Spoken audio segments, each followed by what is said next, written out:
Хяналттай шалгалтын хүрээнд 29 акт үлдэгдэж үйл ажиллагааг зогсоосон байна. Нийт 224 сая төгрөгийн торгуул тавьжээ.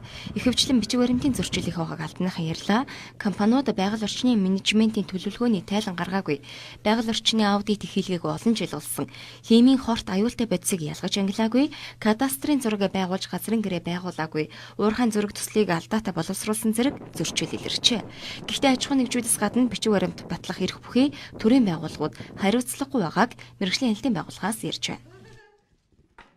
Уурхайн зураг төслийг боловсруулахдаа тухайн ордын уул геологийн тогтоц, уул техникийн нөхцөлийг харгалзаж үзэлгүйгээр зураг төслөө боловсруулсан, за түүнийхээ дагуу уурхай байгуулсан ийм байдал бол бас гарч байна. Байгаль орчны менежментийн төлөвлөгөө боловсруулах, хянан батлах, тайлагнах журмын дагуу орон нутгаас томилогдсон ажлын хэсэг тухайн ажлыг бодитод өгдөггүй.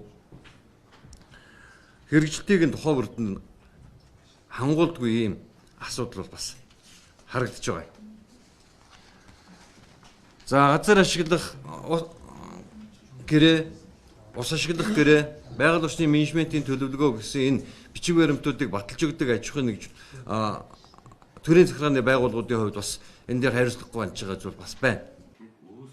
Мэргэжлийн хяналтын ерхий газрын удирдлагууд Өмнөг аймгийн нутагт үйл ажиллагаа явуулдаг Дуниан гэх хятад компанийн талаар мэдээлэл өглөө. За Дуниан компани хууль зөрчиж үйл ажиллагаа явуулдаг гэх мэдээлэл сүүлийн өдрүүдэд цахим орчинд тархаад байгаа юм. Тэгвэл мэргэжлийн хяналтын байгууллагаас тайлбар хийлээ. Өмнөг аймгийн мэргэжлийн хяналтын байгууллагаас энэ компанид удаа дараа шалгалт хийж үйл ажиллагааг зогсоож байсан. Харин эрх мэдэл бүхий албан тушаалтнууд уурхайн үйл ажиллагааг дахин эхлүүлэх зөвшөөрөл олгосон тухай мэргэжлийн хяналтын ерхий газрын дэд дарга ингийн тайлбар мэдээлэл өглөө.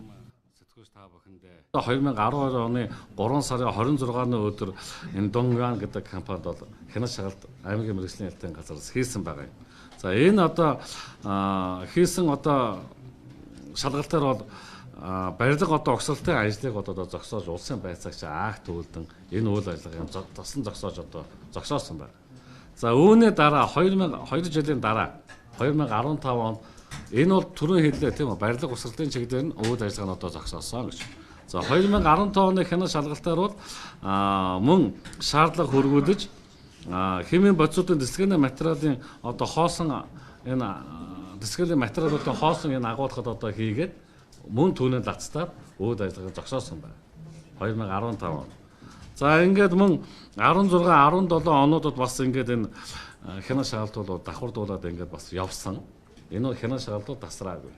За тэгэхээр эдний үйл ажиллагаа нь бол зөвхөн одоо аймгийн мэргэжлийн хяналтын газраас зогсоосон үйл ажиллагаа маань одоо хэвээрээ байхад тухайн одоо аймгийн байгаль орчны газрын одоо оргилмаа гэж мэргэжилтэн за нэг цагдаагийн одоо төлөөлөгч энэ хоёр нөхөр очиж одоо нээсэн байдаг. За энэ хоёр хүнийг бол ажлаас нь 3 хүн байгаа юм. 3 хүнээс одоо оргилмаагаас бусдын бол ажлаас нь чөлөөсөн байгаа юм. Баатар гэдэг нэг одоо хүнтэй. За ингээд энэ юм үүгээр зогсоогүй бас одоо хууль бус үйл ажиллагаа явуулсан гэдэг дээр нь хэрэг үүсгэх одоо шалгаж байгаа юм байна. Уулуурхай ашигт малтмлын чиглэлээр үйл ажиллагаа явуулдаг аж ахуйн нэгжүүдэд хийх шалгалт үргэлжилж байгаа гэлээ. Урьдчилсан байдлаар хяналттай шалгалтад 281 аж ахуйн нэгж хамрагджээ. Ил уурхайн аюулгүй ажиллагааны дүрм хоцрогдсон. Аюулгүй ажиллагааны дүрмийг нэн яаралтай батлах хэрэгтэйг мэргэжлийн хяналтын байгууллагаас үзэж байна.